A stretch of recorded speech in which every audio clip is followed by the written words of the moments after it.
But I know why Jesus always wanted the children to come to him. Because children possess an ability to see what the adults seem to lose as we grow older. Children understand the concept of unconditional love. Until we grown-ups, unfortunately, start to implant the seeds of prejudice or racism, children do just fine with all kinds of different friends.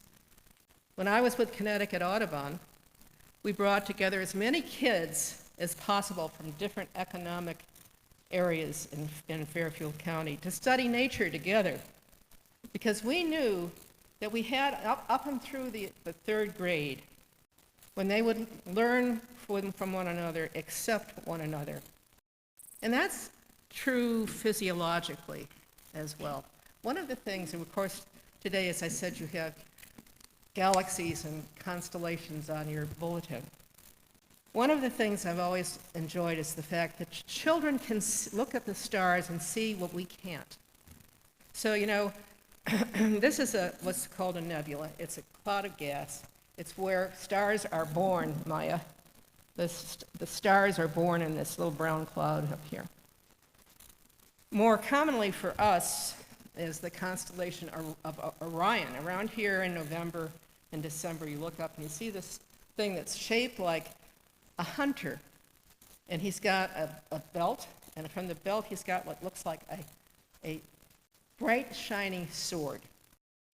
And that sword is a nebula where stars are being born even as we watch.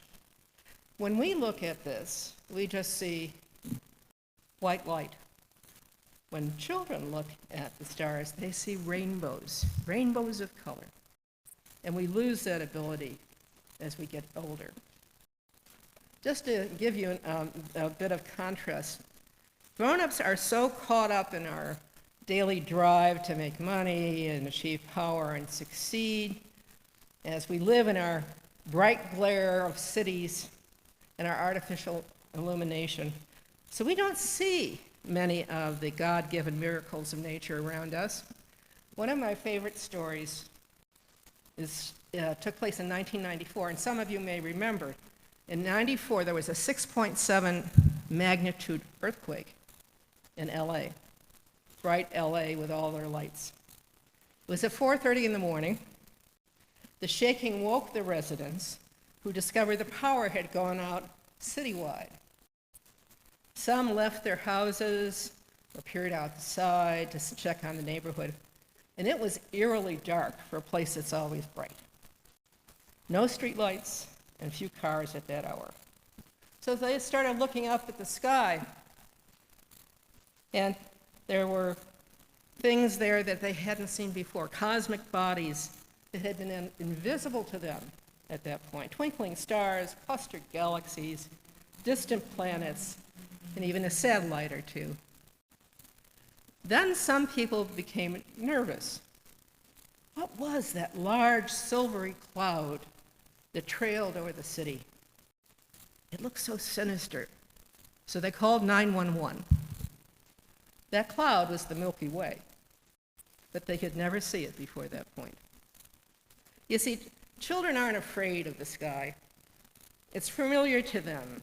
It's familiar as the little constellations and little universes they see in their explorations. See the anthills they explore, or the ponds that have the pond skater bugs on the surface of them. For children, looking up to the expanse of universe, infinity is not a frightening concept at all. But for us, and especially after reading the prophet Amos's angry and terrifying description of an angry God who dishes out punishment, most of us don't like to think of God as that kind of parent.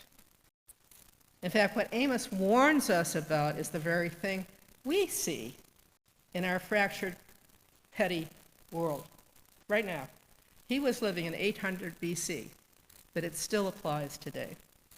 Our concern these days about our petty human power and greed, and even though Amos was writing in 800 BC, it sounds familiar.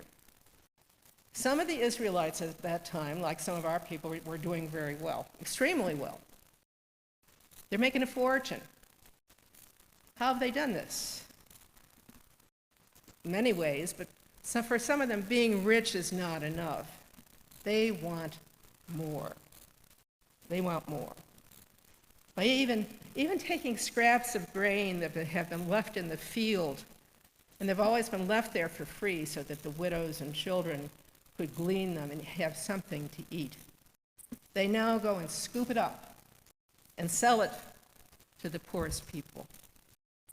Those people in those days could no longer afford food, and they resorted to selling their children into slavery in order to continue. God gave them, all of those people, the rich abundance of a summer harvest that should have been shared. And instead, they hoarded God's gift. They hoarded it until it became rotten and infested with insects. Amos holds back no words about how angry God is and where God's anger manifests itself. And it manifests itself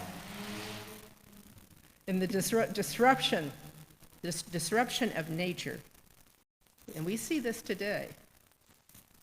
So, nature, earthquakes, storms, darkness, and especially a famine, but not of food or thirst, but an inability to find God's voice speaking to them anywhere. It's not much of a leap to go from that point in 800 BC to us today in 2022. This world that concentrates not on generosity or compassion, but on squabbles and amassing great wealth while others languish and starve. We can't see the stars anymore. We can't see the stars anymore because we fear what we'll see when we look up. We have forgotten that little blue marble, this little blue marble you've seen in space, and we've exchanged it for coins. We live in a fragile planet covered by a thin veil of oxygen. And it's a place where, what do? We squabble over nothing. Methodist minister Dee Megan says that we need to know that God is bigger than we ever imagined. Even though we have read that God created the heavens, it's never been a part of our thinking that we can have visibility into the universe. And now with this Webb telescope, we're seeing into the edges of the universe.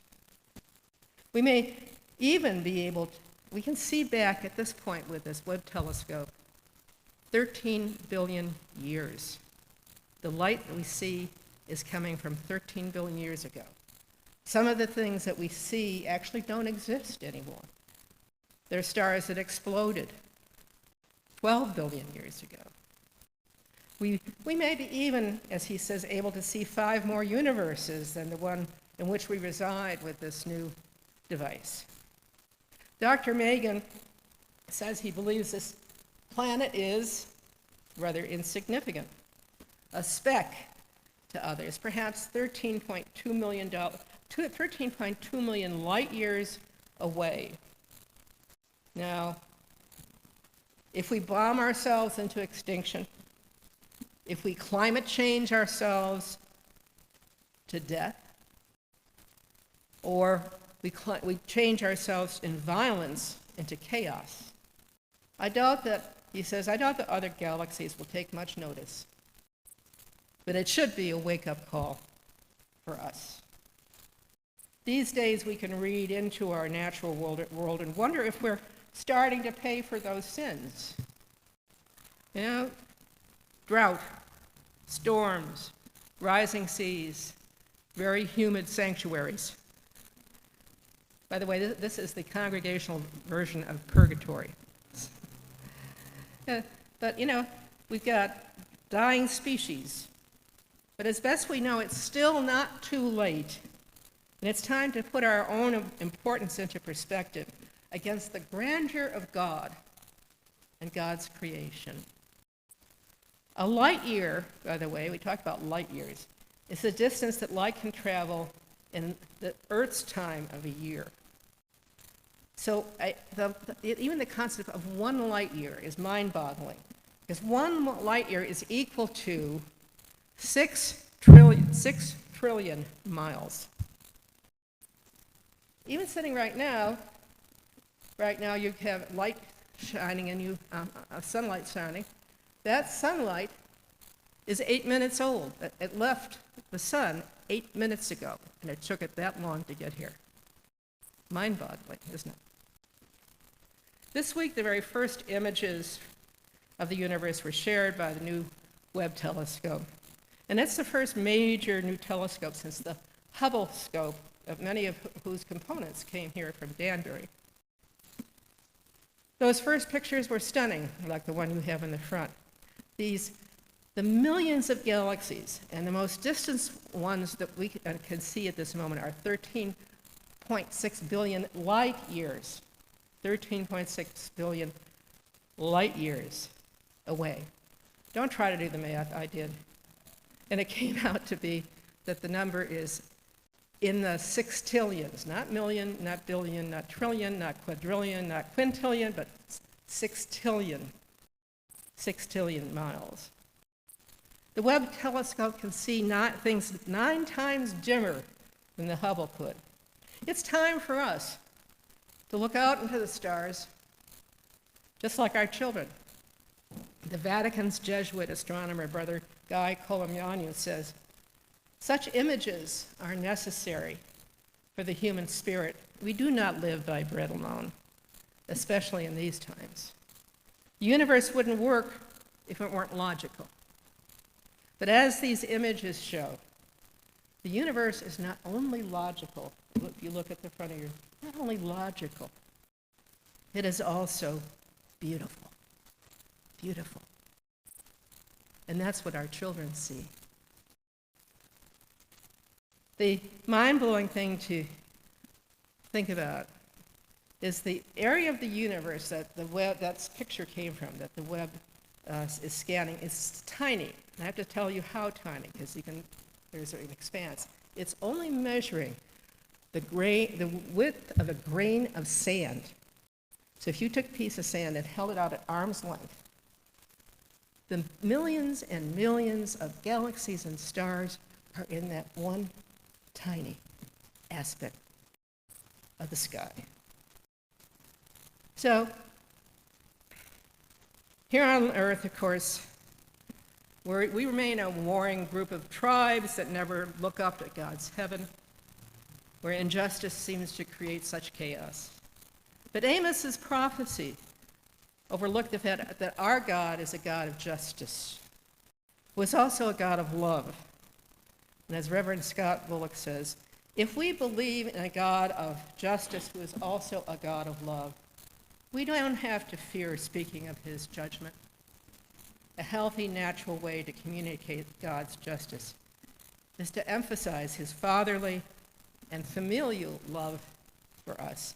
And I imagine that God might even be able to look down and see the rainbow beauty of us, his children, in this tiny speck in the universe.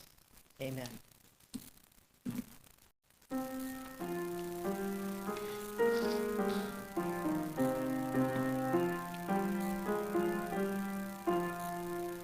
Why stand so far away, my God?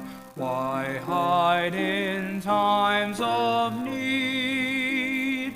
The proud unbridled chase the poor and curse you in their greed. Why do you hide when full of lies they murder and betray? They wait to pounce upon the weak as lions stalk their prey. The weak are crushed and fall to earth, the wicked strut and preen. Why in the chaotic times, cannot your face be seen?